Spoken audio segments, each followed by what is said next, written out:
नमस्कार साथियों, देश प्रेमी जनता को मेरी तरफ से शुक्रिया। उन्होंने मेरे चैनल को बड़ा आगे निकाल दिया।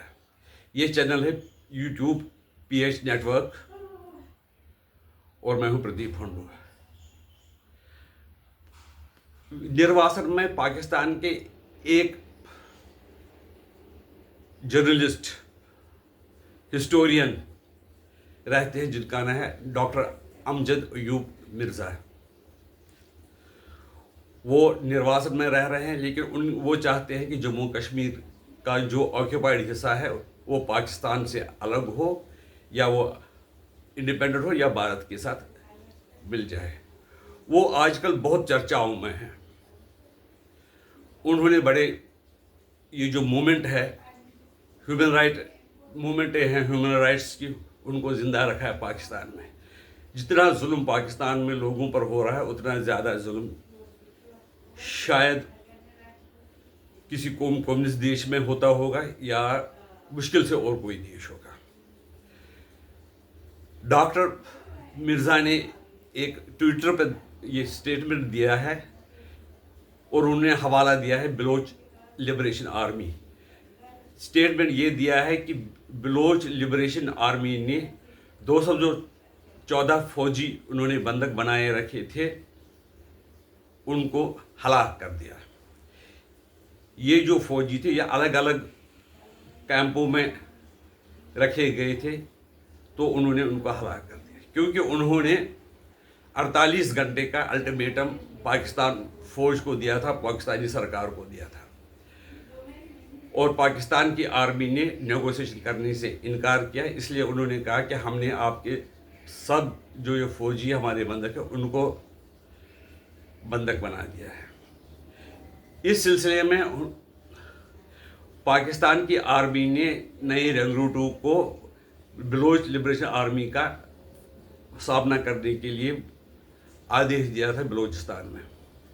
लेकिन जब उन नए लड़कों ने जो 18 साल, 19 साल, 17 साल के हैं, जब उन्होंने देखा कि वहाँ से ताबूत ही ताबूत आ रहे हैं, तो वहाँ उन्होंने वो ऑपरेशन में शामिल होने से मना कर दिया। ये भी डॉक्टर अमजद साहब ने समाचार दिया है और उसके कारण आर्मी ने उनको हिरासत में लिया है। अभी हिरासत में उनके साथ क्या होगा वो तो पता शायद जब चलेगा तो बताएगी, या तो पता भी नहीं चलेगा। दूसरी तरफ से आर्मी, जो पाकिस्तानी आर्मी है, वो दावा करती है कि हमने जो ऑपरेशन है, ट्रेन में जो बंधक बनाए गए थे, उस ऑपरेशन को सक्सेसफुली पूरा किया और उसमें कई उग्रवादी मारे गए, लेकिन 4 फौजी कुल शहीद हो गए। ऑपरेशन में किसी को कोई नुकसान नहीं पहुंचा और हमने कई यात्रियों को ट्रेन से छुड़वाया है। जबकि बलोच आर्मी का कहना है कि उन्होंने खुद ही बच्चों, बुजुर्गों, महिलाओं को रिहा कर दिया और जहाँ से उनको रोड के लिए ट्रांसपोर्ट मिलता वहाँ तक उनका साथ दिया। अब पाकिस्तान में ही लोग ये कहने लगे हैं कि पाकिस्तान का जो रिट है, क्या पाकिस्तान की जो कानून है, क्या वो बलूचिस्तान में चलते हैं। तो इस सिलसिले में वहाँ के जो एक सांसद है, जिसको लोग प्यार से मौलाना जिजल बोलते हैं, मिस्टर अब्दुल रहमान कुछ नाम है उनका, उन्होंने ये कहा कि हमारी फ़ौज जो है, पाकिस्तान की फ़ौज है, वो कई ज़िलों में जा ही नहीं सकती है। उस पर बलोच आर्मी का पूरा कंट्रोल हो चुका है और पाकिस्तान के लिए वो नाम से कि पाकिस्तान का हिस्सा है, so called parts of Pakistan लेना। हो सकता कि उनको कई कंट्रीज मान्यता भी दे और वो एक अलग देश की उसकी घोषणा कर दी है।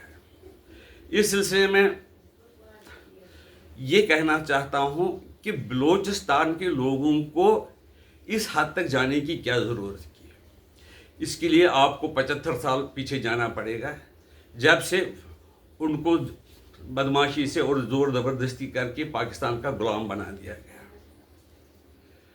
तब से वहाँ के लोगों ने आज़ादी के लिए लड़ाई लड़ी। बांग्लादेश के लोगों ने 71 में आज़ादी लड़ी, 70 में तो वो आज़ाद हो गए, लेकिन उनकी जो आज़ादी है लड़ाई की वो 1948 से चालू है और वो जारी है। वो कह रहे हैं कि जब तक हम आज़ाद नहीं होंगे तब तक ये लड़ाई जारी रहेगी।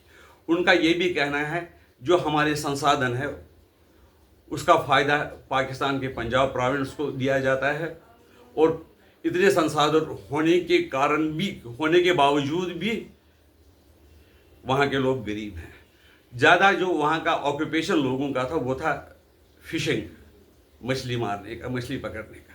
उस पर भी चीन के बड़े बड़े जहाज़ों ने कब्जा किया और वो वहाँ से मछलियाँ पकड़ते हैं, और वहाँ के जो लोग हैं वो बेकार हो गए। वो भीख मांगने के लिए भी मजबूर है, क्योंकि भीख देगा कौन? सब लोग बहुत गरीब हैं। पहाड़ी इलाका है, उपजाऊ नहीं है, उबड़ खाबड़ इलाका है, खेती इतनी ज़्यादा है नहीं।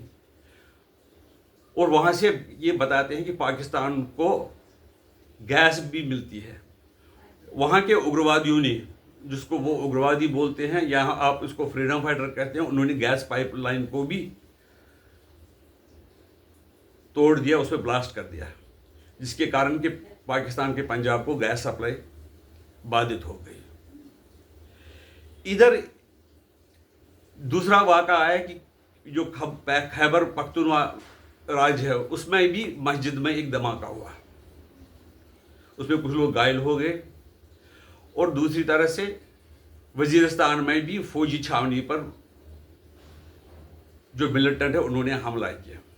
पाकिस्तान में क्या हो रहा है कुछ समझ से बाहर है, क्यों हो रहा है ये भी समझ से बाहर है। अंदाज़ा लगाया जा सकता है कि जो वहाँ के पंजाबी लोग हैं, चाहे आर्मी में हो चाहे राजनीति में हो, क्योंकि पंजाब प्रोविंस बड़ा है, तो वहाँ वो डोमिनेट कर रहे हैं सारे पाकिस्तान को। बाकी लोग हैं उनको इग्नोर किया गया है, सिंध के लोगों को इग्नोर किया जा रहा है। खैबर पख्तूनख्वा के लोग शरिया लॉ चाहते हैं, इसलिए वहाँ पर रोज़ कुछ न कुछ गड़बड़ होता ही रहता है।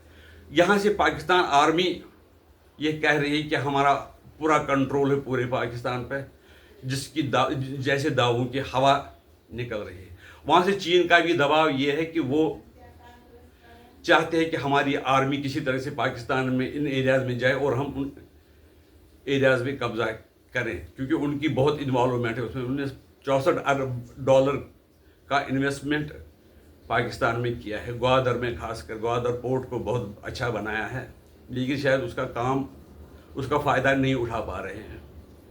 इसके लिए अगर आप हमारी राय से सहमत हैं तो कमेंट कीजिए, अगर नहीं हैं तो भी कमेंट कीजिए, और आपसे ये आशा करता हूँ कि आप हमारे वीडियो को लाइक कीजिए। नमस्कार।